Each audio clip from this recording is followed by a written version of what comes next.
What's going on, everybody? It's Noble Matrix, and today I am playing Dominations on my Android mobile device. We're going to be going through early game attack strategies and what to kind of look for. So we're going to be watching a replay from a clan member who posted needing advice.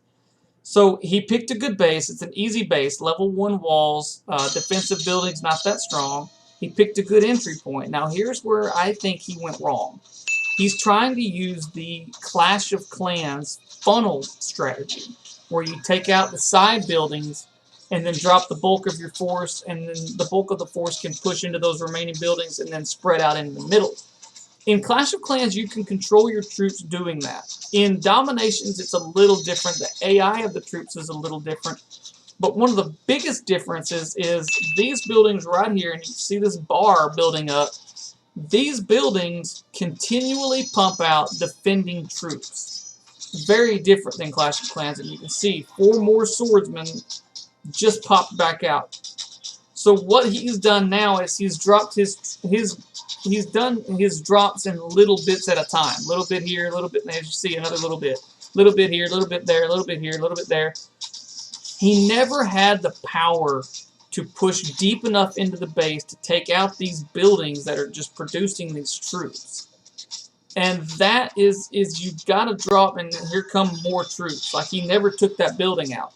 He never got deep enough to take that building out. So it just kept pumping troops out. And now his attack has stalled out from basically fighting the defenders the entire time. So we're going to go into one of my attacks now, and this is the attack. This is the strategy that I like to use. I like to call it the overwhelming waves. The base that I've chosen has got a lot of defenses in the middle of the base. So we need to get there and take those defenses out as soon as possible. So what I'm going to do first, you're going to see it here, is I'm going to drop my swordsmen, or phalanxes, I think as they're called. I'm going to drop my swordsmen in a line. Right there. See that line? Now I've got a battlefront that I can push forward with. Behind them, you see just now, I'm going to drop my archers. They're protected by the swordsmen so that they can do their range attack, as well as what you're about to watch right here is take out these defending troops. Now here comes the defending swordsmen.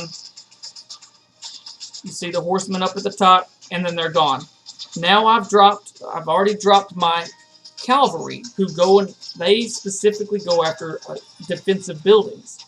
And I'm also going to drop, you see him kind of wandering in between there, he's fixing to go underneath that elephant, my wall breaker. I always take at least one.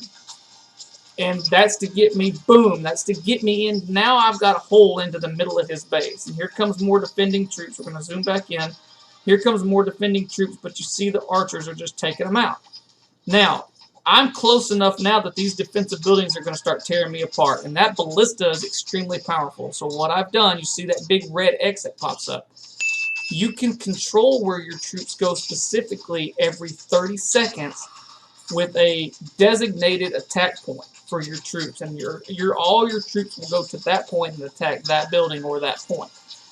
Now that I've taken out that stronger building, I can work on the rest of the buildings within the interior. And I'm not so much worried about these defending troops that keep popping out, because I still have the just overwhelming troop power. You see just a bulk of my guys. And now I can go take out that last building.